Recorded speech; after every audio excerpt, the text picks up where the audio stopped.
सुप्रभात बच्चों। आज हम अपनी एनसीईआरटी की संस्कृत की कक्षा 7 की पाठ्यपुस्तक रुचिरा का पहला पाठ पढ़ेंगे, जिसका नाम है सुभाषितानी। बच्चों, सुभाषितानी शब्द दो शब्दों से मिलकर बना है, जिसमें पहला शब्द है सु, जो कि एक उपसर्ग है और जिसका अर्थ होता है सुंदर या अच्छी, और दूसरा शब्द है भाषितानी, जो कि भाष धातु से बना है और जिसका अर्थ होता है वचन या बातें। ठीक है, मुंह से बोली गई बातें। भाषा से बना है, जैसे भाषा माने जो हम बोलते हैं उसको भाषा कहते हैं, तो वैसे ही भाषितानी मुंह के द्वारा बोले गए वचन। तो सुभाषितानी शब्द का अर्थ हुआ सुंदर बातें, सुंदर वचन। यानी हमारे पूर्वजों ने जो हमें अपने अनुभव के द्वारा हमारे जीवन के लिए उपयोगी महत्वपूर्ण बातें बताई हैं, उनको हम इस पाठ में पढ़ेंगे, उनको हम इस पाठ में जानेंगे। लेकिन पहले हम पाठ पढ़ने से पहले सरस्वती माँ की वंदना करेंगे, आराधना करेंगे और सरस्वती मंत्र बोलेंगे। या कुंदेन्दु तुषार हार धवला, या शुभ्र वस्त्रावृता, या वीणा वरदण्ड मंडितकरा, या श्वेतपद्मासना, या ब्रह्माच्युतशङ्कर प्रभृतिभिः देवैः सदा वन्दिता, सा मां पातु सरस्वती भगवती निःशेषजाड्यापहा, निःशेषजाड्यापहा, निःशेषजाड्यापहा।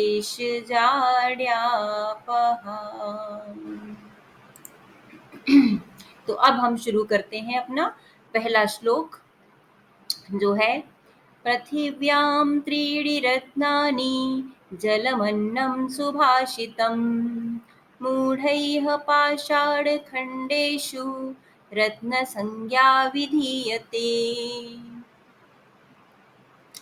बच्चों, इस श्लोक में पृथ्वी पर 3 महत्वपूर्ण रत्न क्या हैं, असली महत्वपूर्ण रत्न क्या है, असली रत्न क्या है, उनके बारे में बताया गया है।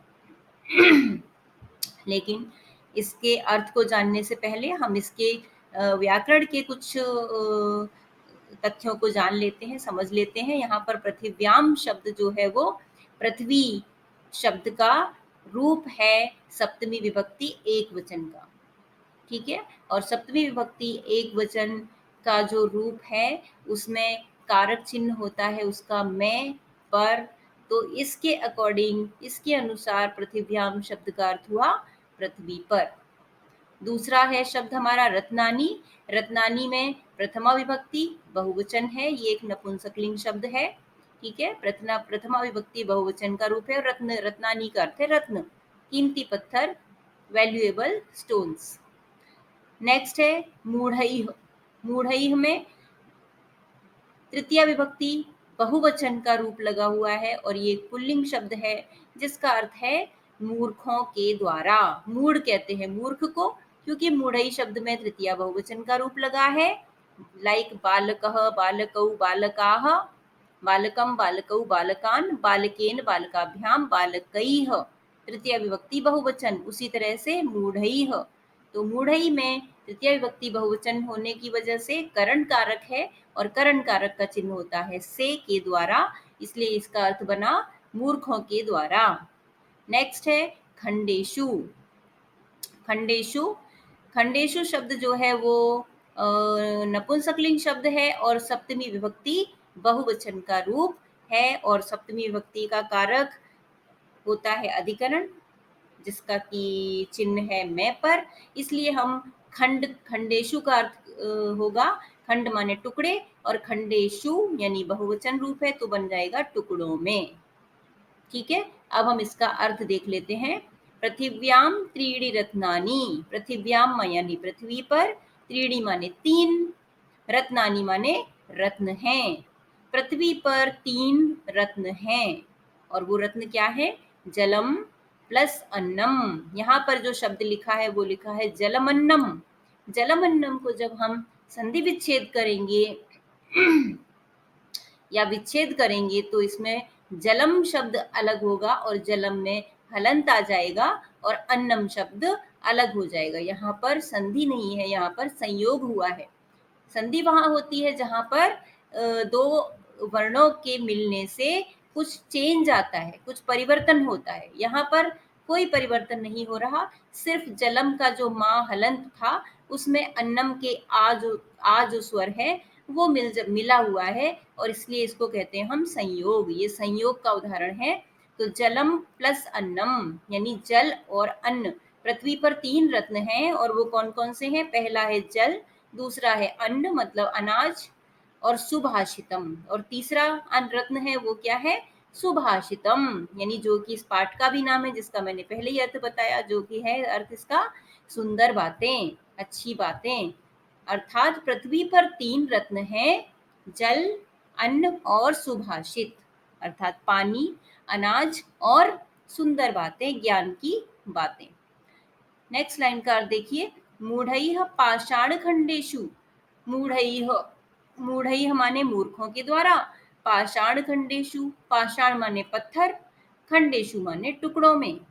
मूर्खों के द्वारा पत्थर के टुकड़ों में रत्न संज्ञा विधीयते, रत्न की संज्ञा दी गई है। संज्ञा का अर्थ होता है नाम, यानी जो मूर्ख व्यक्ति हैं उन्होंने पत्थर के टुकड़ों को रत्न कह दिया है, यानी मूर्खों के द्वारा पत्थर के टुकड़ों को रत्न नाम दे दिया गया है, जिसको हम रत्न समझकर उनको गहने बनवाकर उनके हीरे मोती आदि अपने आभूषण बनवाकर उनको हम पहनते हैं, धारण करते हैं, लेकिन वो असली रत्न नहीं है, वो तो पत्थर के टुकड़े हैं। असली रत्न इस पृथ्वी पर क्या है?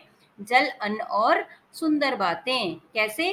अगर हम जल के बिना जीवित नहीं रह सकते, अन्न के बिना भी हम जीवित नहीं रह सकते, और अच्छी अच्छी बातें जो हमारे जीवन के लिए उपयोगी हैं, अगर हम अच्छी बातों को अपने जीवन में धारण नहीं करेंगे तो हमारा जीवन भी सुखमय नहीं होगा। तो इसलिए असली रत्न जो पृथ्वी पर है वो यही है, जल, अन्न और सुभाषित। मुख्य जो मूर्ख है उन्होंने पत्थर के टुकड़ों को रत्न कह दिया है, पत्थर के टुकड़ों में रत्न की संज्ञा दे दी है। ओके, चलिए अगला श्लोक देखते हैं। सत्येन धार्यते पृथ्वी, सत्येन तपते रविः, सत्येन वाति वायुश्च, सर्वं सत्ये प्रतिष्ठितम्। इसके हम पहले व्याकरण के कुछ तथ्य देख लेते हैं। पहला है सत्येन। सत्येन में तृतीया विभक्ति एक वचन का रूप लगा हुआ है और जिसका कारक चिन्ह होता है करण कारक, ठीक है, और करण कारक का चिन्ह है के द्वारा, इसलिए सत्येन का अर्थ बन गया सत्य के द्वारा। नेक्स्ट है सत्ये। इसमें सप्तमी विभक्ति एक वचन का रूप है सत्ये, ठीक है, और सप्तमी विभक्ति का कारण है अधिकरण, चिन्ह है में या पर, तो यहाँ पर हम चिन्ह लगाएंगे सत्य में। अगला है वायुश्च। वायुश्च जो है उसमें हम 2 शब्द जो है उनको अलग करेंगे, यहाँ पर संधि हो रही है तो इसको जब अलग करेंगे तो बन जाएगा वायु प्लस च। यहाँ पर वायु में जो विसर्ग है वो च परे रहने की वजह से श में चेंज हो गया, श में बदल गया, इसलिए ये विसर्ग संधि का उदाहरण है और शब्द हमारा बन गया है वायुश्च। इसको जब अलग करके लिखेंगे तो बन जाएगा वायु प्लस च और इसका अर्थ हो जाएगा वायु माने हवा, च माने और। नेक्स्ट है च। तो च एक अव्यय भी होता है और अव्यय मतलब जो हर परिस्थिति में समान रहता है, जिसके कोई रूप नहीं होते, जो एज इट इज ही लिखा जाता है, रहता है, और च का अर्थ होता है और। चलिए अब हम इसका अर्थ देखेंगे। सत्येन धार्यते पृथ्वी। सत्येन माने सत्य के द्वारा या सत्य से, धार्यते माने धारण किए हुए है, पृथ्वी माने पृथ्वी, यानी पृथ्वी जो अपने आप को धारण किए हुए है, अपनी धुरी पर ठहरी हुई है वो किसके द्वारा है? सत्येन, सत्य के द्वारा। अगला, सत्येन तपते रवि, और सत्य से ही सूर्य चमक रहा है। रवि अर्थात सूर्य, रवि सूर्य का पर्यायवाची शब्द होता है। तो रवि जो है यानी सूर्य जो है वो भी सत्य के द्वारा ही तपते, प्रकाशित हो रहा है, तप रहा है, रोशनी दे रहा है। सत्येन वाति वायुश्च, सत्येन माने सत्य के द्वारा ही, वाति माने बह रही है, वायुश्च वायु यानी हवा, च माने और, तो और को हम पहले लगाएंगे। और सत्य के द्वारा हवा बह रही है। सर्वम सत्ये प्रतिष्ठितम, सर्वम माने सब कुछ, सत्य माने सत्य में, प्रतिष्ठितम माने प्रतिष्ठित है। जो कुछ भी इस संसार में है, जैसे पृथ्वी अपनी धुरी पे टिकी हुई है, सूरज रोशनी दे रहा है, चमक रहा है, हवा बह रही है, जितनी भी प्राकृतिक चीजें हैं जो बिना रुके अपने टाइम टू टाइम अपने एक सही नियमित रूप से अपना कार्य करती रहती हैं, वो सब किसके द्वारा है? सत्य के द्वारा। सब कुछ इस सत्य में ही प्रतिष्ठित है, सब कुछ इस सत्य में ही, सत्य के द्वारा ही है। अगला श्लोक देखेंगे, श्लोक नंबर 3। दाने तपसि शौर्ये च विज्ञाने विनये नये विस्मयो नहि कर्तव्यो बहुरत्नावसुंधरा। इसके व्याकरण के तथ्य हैं, पहला है दाने, तपसी, शौर्ये, विज्ञाने, विनये, नये। बच्चों पहली लाइन में, पहली पंक्ति में जितने भी शब्द हैं उन सभी शब्दों में सप्तमी विभक्ति एक वचन का रूप लगा है। जैसे दाने, तपसी, शौर्ये, विज्ञाने, विनये, नये, सब में एक ही मात्रा लगी है और एक ही मात्रा हमेशा सप्तमी विभक्ति के एक वचन के रूप में आती है। लेकिन जो तपसी शब्द है यहाँ पर आपको कुछ अलग दिख रहा है। तपसी लिखा है, एक ही मात्रा नहीं लगी, तपे नहीं लिखा हुआ। क्यों, ऐसा क्यों? क्योंकि जो तप शब्द है वो उसका मूल शब्द होता है तपस, ठीक है, वो अकारांत शब्द नहीं है। और जो बाकी के शब्द हैं, दाने का दान, शौर्य, विज्ञान, विनय, नय, ये सारे शब्द जो है वो अकारांत हैं, तो इनके रूप अलग तरह से चलते हैं। और तपस शब्द जो है वो उसके रूप अलग तरह से होते हैं, है वो सप्तमी विभक्ति एक वचन का ही रूप, इसलिए ये तपसी शब्द अलग तरह से आपको दिख रहा है। सो दाने का अर्थ बना दान में, तपसी तपस्या में, शौर्य यानी बल में या शूरवीरता में, वीरता में, विज्ञाने विज्ञान में, विनये विनम्रता में, और नये माने नीति में। यहाँ पर बताया जा रहा है कि दान के क्षेत्र में, तपस्या के क्षेत्र में, या शूरवीरता के क्षेत्र में, बल के क्षेत्र में, पराक्रम के क्षेत्र में, विज्ञान के क्षेत्र में, विनय विनम्रता के क्षेत्र में, और नीति के क्षेत्र में, इन 6 विषयों में, इन 6 जगहों पर हमें विस्मय नहीं करना चाहिए। मतलब कहने का तात्पर्य क्या है? तो बच्चों इसका तात्पर्य ये है कि अगर दान के क्षेत्र में हमें कभी एक ऐसा उदाहरण हमने ऑलरेडी सुना ही है, बहुत सारे उदाहरण में सुनने को मिलते हैं, दानवीर कर्ण का नाम प्रसिद्ध है ना? जो एक राजा थे शिवी, जिन्होंने अपना शरीर दान दे दिया था। इसी तरह एक थे दधीचि ऋषि, जिन्होंने अपने हड्डियां दान में दे दी थी। ठीक है, एक हमारे सत्यवादी राजा हरिश्चंद्र भी हुए हैं। ठीक है, उन्होंने भी अपने सत्यवादी कहा जाता है उनको। ठीक है, उन्होंने भी अपने पत्नी और बच्चे का परित्याग कर दिया था। तो दान के क्षेत्र में, यानी आज हमें ये चीजें कैसी लगती हैं, अगर हम ऐसा कोई एग्जांपल, या आज अगर हम किसी व्यक्ति से बोलें कि वो इतना दान, सब कुछ अपना दान करे, तो आपको उस पर यकीन नहीं होगा और वो करेगा भी नहीं। लेकिन प्राचीन काल में हमारे देश में ऐसे ऐसे ऋषि मुनि, ऐसे ऐसे दानवीर हुए हैं कि जिन पर हम आज शक करते हैं। हमें ऐसा लगता है अरे ये तो सपने की बातें हैं, ये तो गलत है, ये तो झूठ है, कहानियां हैं, जबकि वो सब सच था। तो दान के क्षेत्र में वही यहाँ पे कहा गया है कि अगर दान के क्षेत्र में, इसी तरह तपस्या के क्षेत्र में बड़े बड़े तपस्वी हुए हैं जिन्होंने तपस्या करके कई सालों तक तपस्या की, बहुत महान तपस्या की, और अपनी जो भी उनकी इच्छाएं थी उनको पूरा किया। तो तपस्या के क्षेत्र में। इसी तरह शूर, शौर्य, शौर्य माने वीरता, पराक्रम, पराक्रम के क्षेत्र में, अर्थात बल के क्षेत्र में। अगर हमें कभी ऐसा, जैसे हमने सुना है ना, भीम, भीम में 10,000 हाथियों का बल था, भीम के बारे में सुना है। इसी तरह महाराणा प्रताप जो थे, उनका जो भाला था वही 100 किलो का था। तो आज हम उस पर यकीन नहीं कर पाते, हमें लगता है नहीं ये झूठ है, कहानी है, लेकिन नहीं, ये सही था। यानी वो इतने बलशाली थे। तो बल के क्षेत्र में, या तब इसके वीरता के क्षेत्र में। फिर विज्ञान के क्षेत्र में, विज्ञान मतलब साइंस, साइंस के फील्ड में। विनय, विनम्रता के क्षेत्र में, उदारता के क्षेत्र में। और नए माने नीति में। जैसे आपने नीति सुनी होगी, चाणक्य नीति, विदुर नीति प्रसिद्ध है। तो इन सभी स्थानों पर, इन सभी क्षेत्रों में, इन सभी टॉपिक में, इन सभी विषयों में अगर आपको कभी ऐसे उदाहरण सुनने को मिले, तो हमें कभी भी उसमें विस्मय नहीं करना चाहिए। विस्मय माने आश्चर्य, आश्चर्य नहीं करना चाहिए। क्यों? क्योंकि बहुरत्ना वसुंधरा, हमारी ये जो वसुंधरा है, वसुंधरा माने पृथ्वी, हमारी जो पृथ्वी है, जो धरा है, भूमि है, वो कैसी है? बहुरत्ना, बहुरत्ना है। यानी इसमें बहुत सारे रत्न भरे पड़े हैं। ये हमारे जो वसुंधरा है, जो पृथ्वी है, इसमें बहुत सारे रत्न हैं। कब कौन किस तरह का व्यक्ति, दानवीर पैदा हो जाए, या तपस्वी महान पैदा हो जाए, या महान बलशाली, महान वैज्ञानिक, या महान नीति वान व्यक्ति पैदा हो, हमें इसमें कभी भी आश्चर्य नहीं करना चाहिए। हमारी जो धरती है वो बहुरत्ना है, इसमें रत्न भरे पड़े हैं। अगर हमें कोई भी ऐसे एग्जाम्पल सुनने को मिलते हैं, उदाहरण सुनने को मिलते हैं, तो हमें आश्चर्य नहीं करना चाहिए। अगला श्लोक देखते हैं।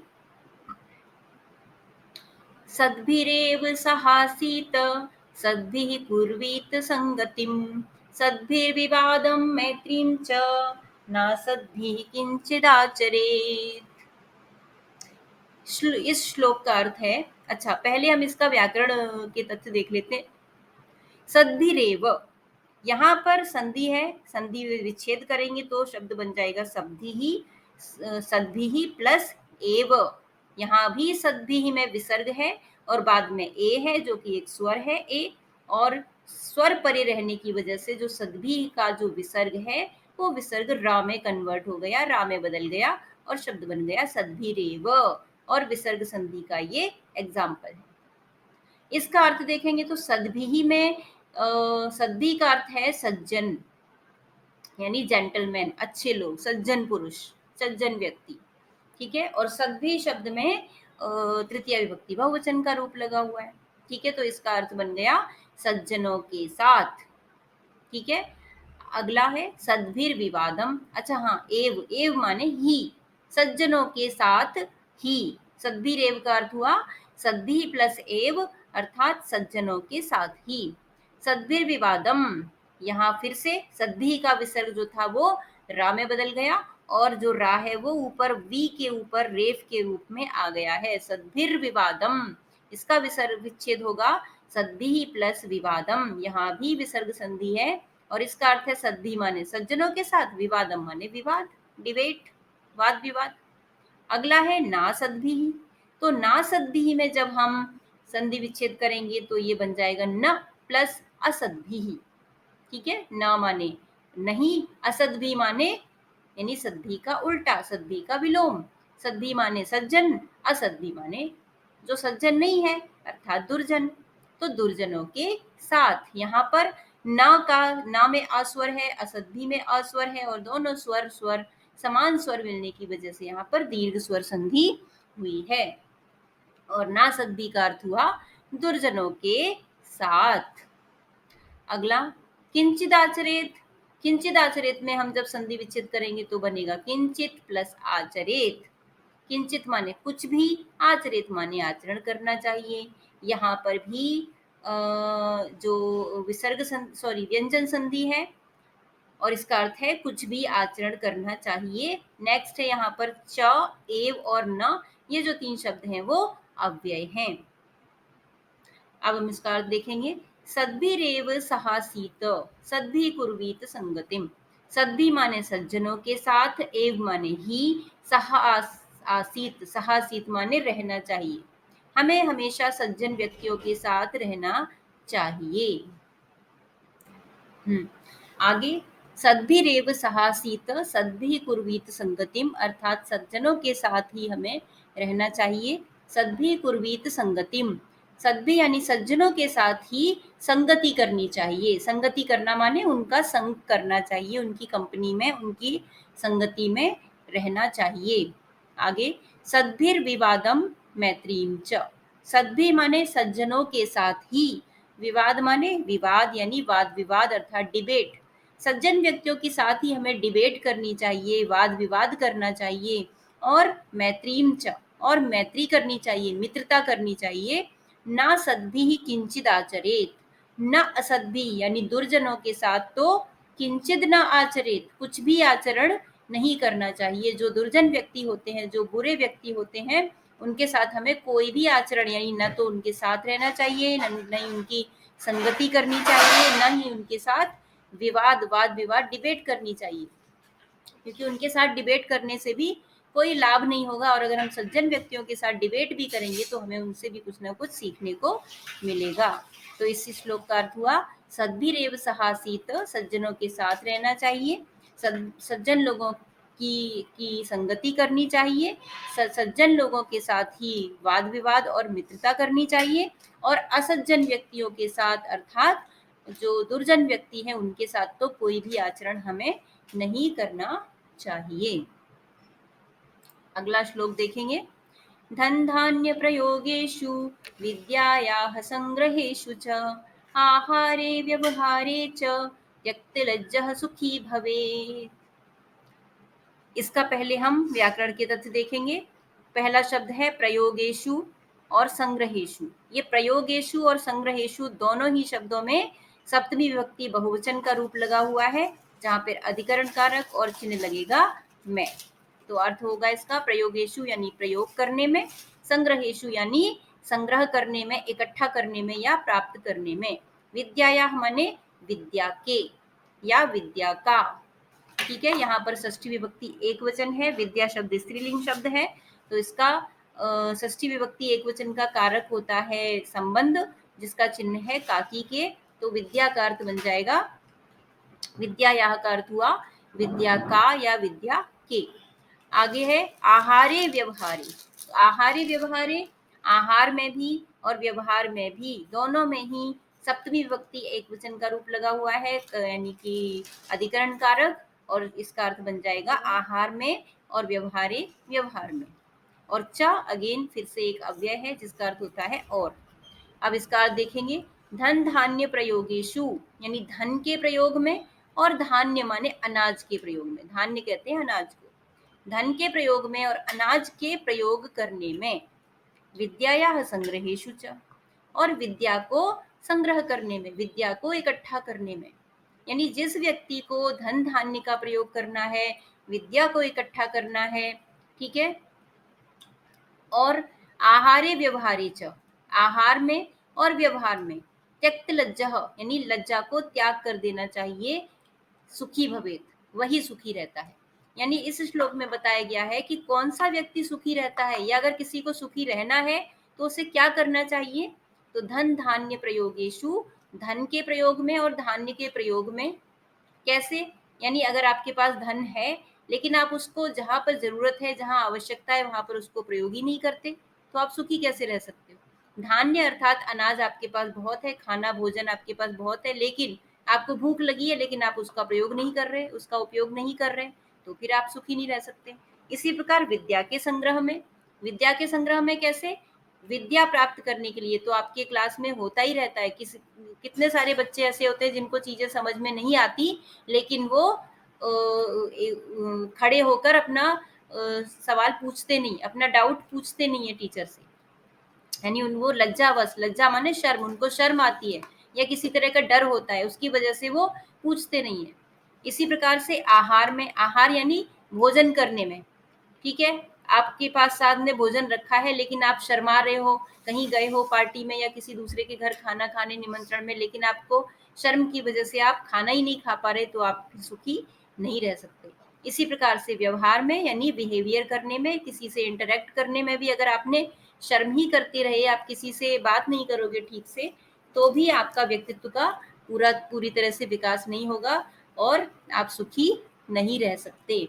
तो इसमें इस श्लोक का जो सही अर्थ है वो बनेगा कि धन और धान्य के प्रयोग में यानी धन और अनाज के प्रयोग में, विद्या के संग्रह करने में यानी विद्या को इकट्ठा करने में, ज्ञान प्राप्त करने में, आहार में यानी भोजन करने में, और व्यवहार में किसी के साथ इंटरेक्ट करने में, बातचीत करने में या व्यवहार करने में।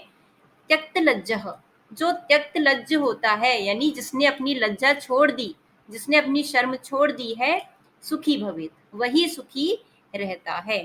कैसे रहता है वो भी मैंने आपको बता दिया। तो यानी जिसको भी सुखी रहना है उनको इन सभी स्थानों पर अपनी लज्जा को त्याग देना चाहिए। आगे श्लोक में बढ़ते हम। अगला श्लोक है क्षमा वशीकृतिर्लोके क्षमया किं न साध्यते शांति खड्गः करे यस्य किं करिष्यति दुर्जनः। इस श्लोक में ये बताया गया है कि क्षमा क्षमा का महत्व बताया गया है कि क्षमा जो है, क्षमाशीलता यानी माफ करना कितना बड़ा गुण है और उससे क्या क्या नहीं हो सकता। तो क्षमा वशीकृतिर लोके, हाँ पहले हम इसके व्याकरण के तथ्य देखेंगे। वशीकृतिर लोके, तो इसमें जो संधि विच्छेद करेंगे तो बनेगा वशीकृति ही प्लस लोके।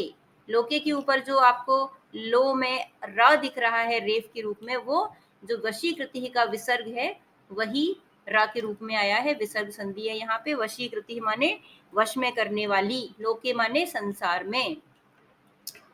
और इसी तरह करे, करे माने में भी सप्तमी विभक्ति एक वचन का रूप लगा है। लोके और करे दोनों में ही सप्तमी विभक्ति एक वचन है, जो कि होता है अधिकरण कारक, और इसका अर्थ बन जाएगा लोके माने दुनिया में, करे माने हाथ में। क्षमया, क्षमया में ये स्त्रीलिंग शब्द है और इसका रूप तृतीय विभक्ति एक वचन में क्षमया बनता है। तो क्षमया का अर्थ बन गया, क्योंकि तृतीय विभक्ति एक वचन का कारक होता है करण कारक, जिसका चिन्ह है से के द्वारा। तो क्षमया का अर्थ हुआ क्षमा से या क्षमा के द्वारा। यस्य, यस्य माने जिसके, यहाँ पर षष्ठी विभक्ति एक वचन है।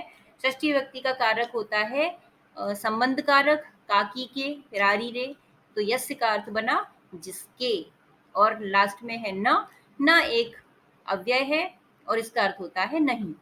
अब हम इसका अर्थ देखेंगे। क्षमा वशीकृतिर लोके, यानी जो क्षमा है, क्षमा करने की भावना, जिस व्यक्ति के अंदर क्षमा करने की ताकत होती है, क्षमा करने की शक्ति होती है, वो उसके अंदर एक ऐसा गुण है कि वो किसी को भी अपने वश में कर सकता है। यानी गलती करने पर भी अगर किसी ने दूसरे को क्षमा कर दिया, उसको दंड नहीं दिया, जो दूसरा व्यक्ति है वो उसके प्रति कृतज्ञ हो जाता है। ठीक है, तो यहाँ पर इसका अर्थ हुआ कि क्षमा वशीकृतिर लोके, यानी क्षमा करने का जो गुण है, क्षमाशीलता जो है, वो इस संसार में वशीकरण मंत्र के समान है। अगर हमें किसी को अपने वश में करना है तो हमें क्षमा करना सीखना चाहिए। आगे है क्षमया किम न साध्यते। क्षमया माने क्षमा से, किम माने क्या, न माने नहीं, साध्यते माने सिद्ध किया जा सकता। क्या नहीं सिद्ध किया जा सकता क्षमा के द्वारा? सब कुछ सिद्ध किया जा सकता है, बड़े से बड़े काम पूरे किए जा सकते हैं। आगे देखिए, शांति खड्गः करे यस्य। शांति माने शांति, पीस, खड्गः माने तलवार। क्यों? क्योंकि शांति की तलवार करे माने हाथ में है, यस्य माने जिसके, जिसके हाथ में शांति की तलवार है, यानी जिसने ठान लिया है कि कुछ भी हो जाए मुझे युद्ध नहीं करना, मुझे कोई झगड़ा नहीं करना, मैं तो शांति रहूंगा, तो किम करिष्यति दुर्जना, उसका दुर्जन व्यक्ति, उसका बुरा व्यक्ति क्या बिगाड़ सकता है? कुछ भी नहीं बिगाड़ सकता। क्यों? क्योंकि वो कुछ भी कहे, जो पहले से ही शांत व्यक्ति है, उसको किसी के भी द्वारा कुछ भी कहने से कोई भी उसके ऊपर असर नहीं पड़ेगा, कोई प्रतिक्रिया उसकी नहीं होगी, क्योंकि उसके मन में तो शांति है, शांति की तलवार उसके हाथ में है, अर्थात उसने अपने मन में शांति को धारण कर रखा है। तो इसका श्लोक समझ में आया? फिर से एक बार देखेंगे। क्षमा वशीकृतिर लोके, यानी क्षमाशीलता इस दुनिया में वशीकरण मंत्र की तरह है, वश में करने वाले एक साधन की तरह है। क्षमया किम न साध्यते, क्षमा से क्या नहीं सिद्ध किया जा सकता? क्योंकि शांति की तलवार जिसके हाथ में हो उसका दुर्जन व्यक्ति भी कुछ भी नहीं बिगाड़ सकता। तो इस प्रकार हमारे सारे श्लोक हो गए। ये पाठ हमने सुभाषितानी पाठ के सारे श्लोक पढ़ लिए हैं और मुझे उम्मीद है कि आपको समझ में आए होंगे। इसी के साथ हम अपना ये पाठ यहाँ पर समाप्त करते हैं। धन्यवाद।